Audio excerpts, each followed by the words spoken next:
দাসপুর সাহিত্য সংসদের রজত জয়ন্তী উপলক্ষে দ্বিতীয় পর্বের যে অনুষ্ঠান, যেটি 15ই ফেব্রুয়ারি হয়েছিল প্রথম পর্ব, আজ তার দ্বিতীয় পর্ব।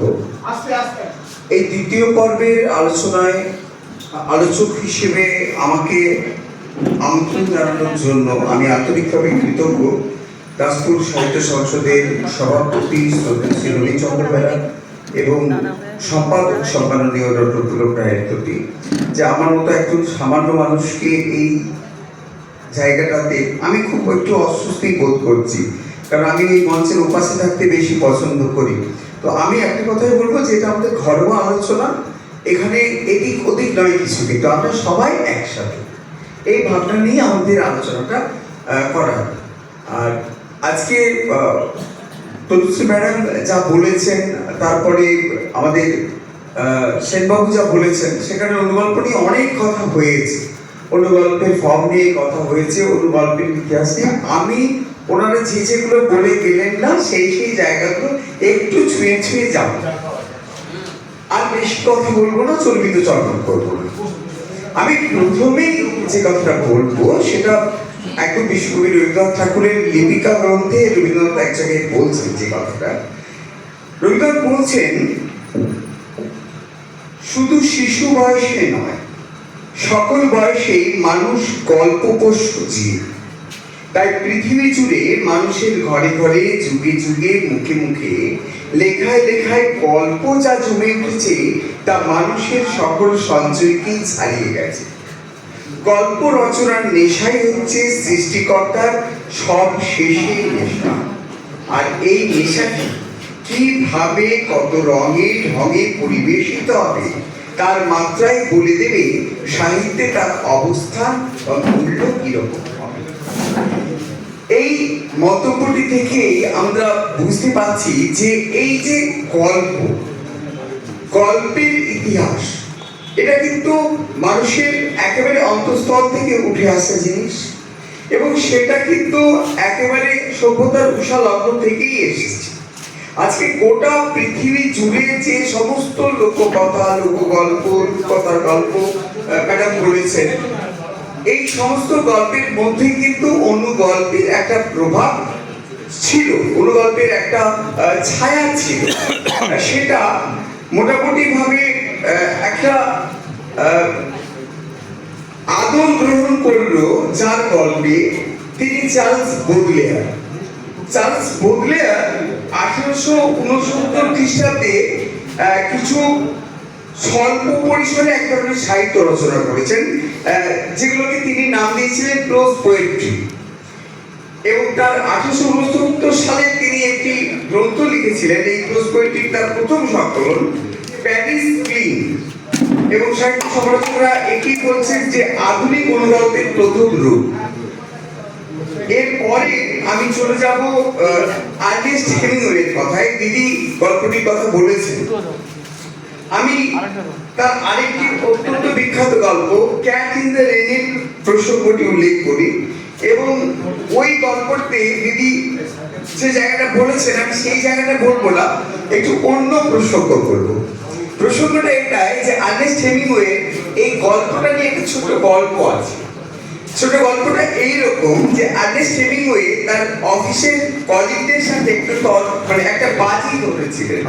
বাজিটা হচ্ছে, আমি 6 শব্দে একটা গল্প লিখবো, যদি আমি গল্পটা লিখতে পারি তাহলে আমাকে $10 এবং একটা বিয়ারের বোতল দিতে হবে।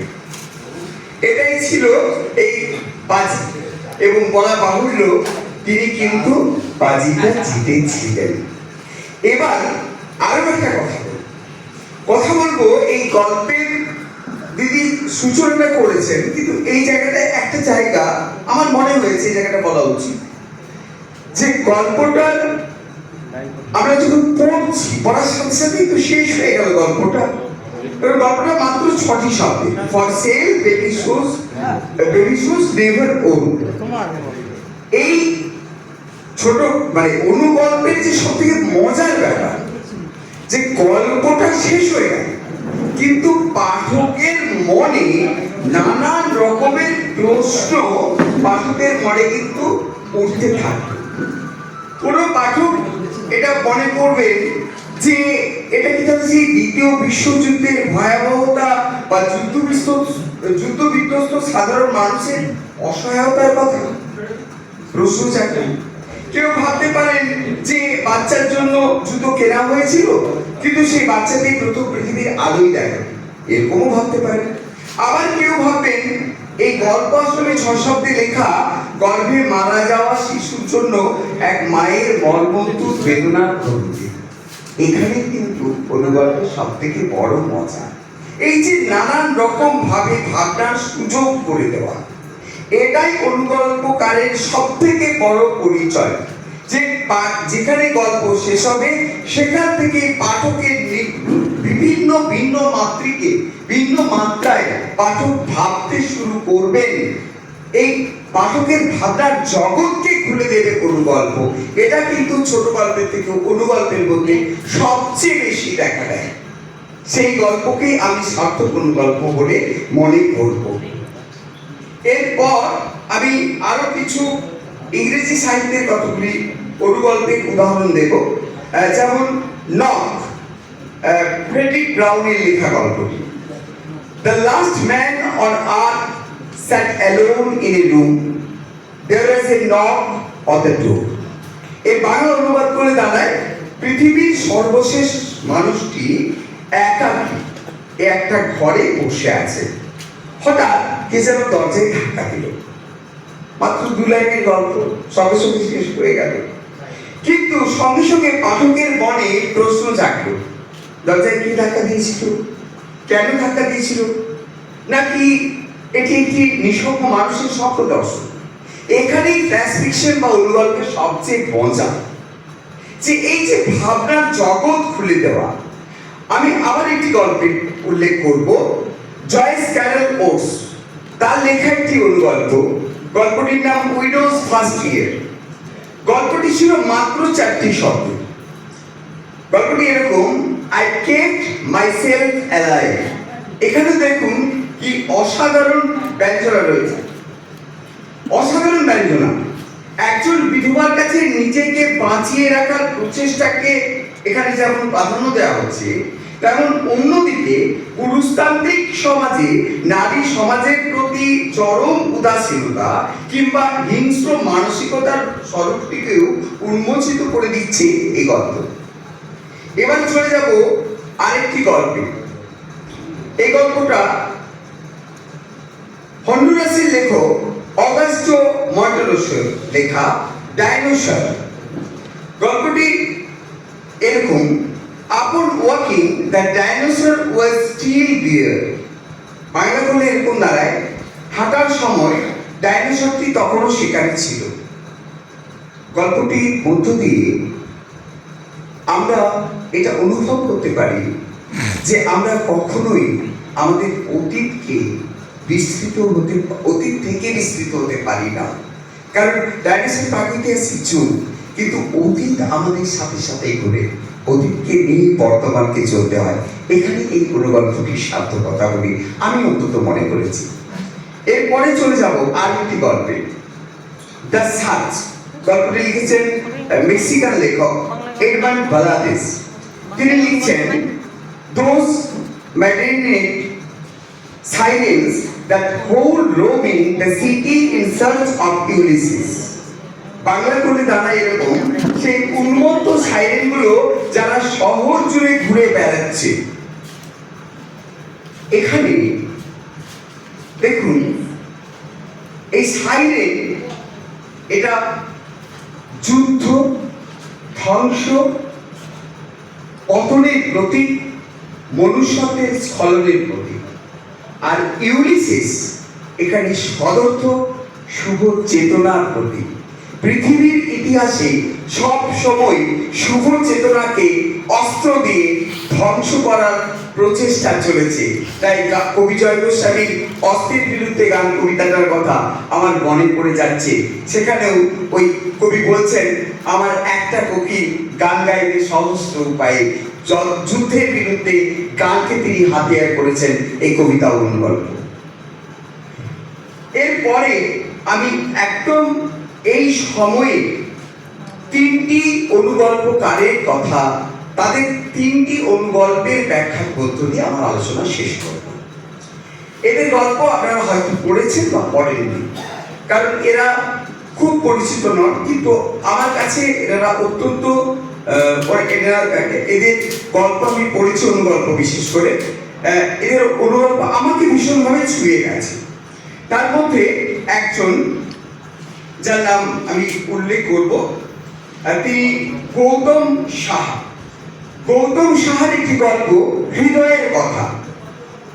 তো গল্পটি পাঠ বিশ্লেষণ করতে গিয়ে দেখেছি গল্পকথক হোয়াটসঅ্যাপে পাওয়া একটি ভিডিওর কথা তুলে ধরেছে, যেখানে একজন প্রৌঢ়া একটি লোকের হার্টবিট শুনে হৃদয়ের সব দুঃখ ভুলে গিয়ে লোকটির বুকে বারবার চুমু খেতে থাকে। ভিডিওটি দেখে কথকের আদিক্ষতা বলে মনে হয়। ভিডিওটা ডিলিট করতে যাবে এমন সময় ভিডিওর তলায় লেখা কতগুলো কথা ফুটে উঠল। ইনি সেই ডোনারের মা যার হার্ট পেয়ে লোকটি নতুন জীবন লাভ করল। এটা পড়ে গল্পকথকের সাথে সাথে পাঠকও চমকে উঠবেন। গল্পকথকের ধারণা মুহূর্তের মধ্যে বদলে গেল। পাঠকও বুঝলেন এই চুম্বন আসলে তার মৃত সন্তানের প্রতি, যার হৃদয় পেয়ে এই মৃত্যু পথযাত্রীটি নবজীবন লাভ করেছেন। এমন গল্প শেষ হলেও পাঠকের মনে একটি দীর্ঘ ভাবনা বেশ কিন্তু রয়ে যাবে। এখানে অনুগল্পে চমৎকারিত্ব। দ্বিতীয় গল্পটি আমি বলবো, ইনিও একজন আমার খুব জনপ্রিয় অনুগল্পকার, টেকচারি কাকুরি। তার লেখা একটি গল্প স্বপ্ন। স্বপ্ন অনুগল্পটি নিয়ে বলি। স্বপ্ন অনুগল্পের কেন্দ্রীয় চরিত্র বছর 27 ঝুমকি। এই ঝুমকিকে 16 বছরে দেখে বাপন ভালোবাসলেও বিয়ে করার প্রতিশ্রুতি দিলেও নিজের একক অসম সংগ্রামের কর্তব্যবোধ তাকে যেন আটকে রাখে।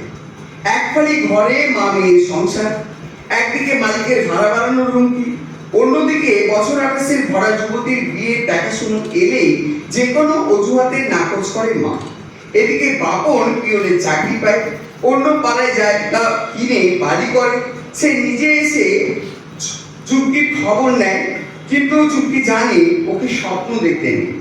এরপর শেষাংশে এসে গল্পটা একটা হঠাৎ আলোর ঝলকানি দিয়ে পাঠককে চমকে দিচ্ছে। দেখুন কেমন, যখন আমরা দেখি যে ওই চুমকিকে নিজের মায়ের আয়া হিসেবে রাতে বাপনের বাড়িতে মায়ের দেখাশোনা করার জন্য প্রস্তাব দিচ্ছে বাপন, এবং গল্প থেকে একদম শেষ অংশটা বলছি। বাপন বলছে, এমন কিছু কাজ নেই রে, মাকে 8টায় খাইয়ে পরে দুবার পেট প্যান দিবি, আর সারা রাত পাশের ঘরে আমরা রগরগের ফিল্ম দেখব। মুখ লাল হয়ে ওঠে চুমকি। বাপন বলে, রাজি থাকলে আজকেই চলে আসিস, 8,000 দেবো মাসে।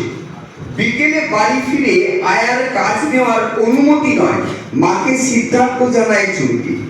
মনে মনে ভাবে, পেটে বাচ্চা এলে মা আর বিয়েতে অমত করতে পারবে না।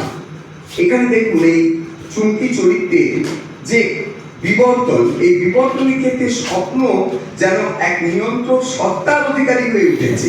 এখানেই অনুগল্পটির মাধুর্য।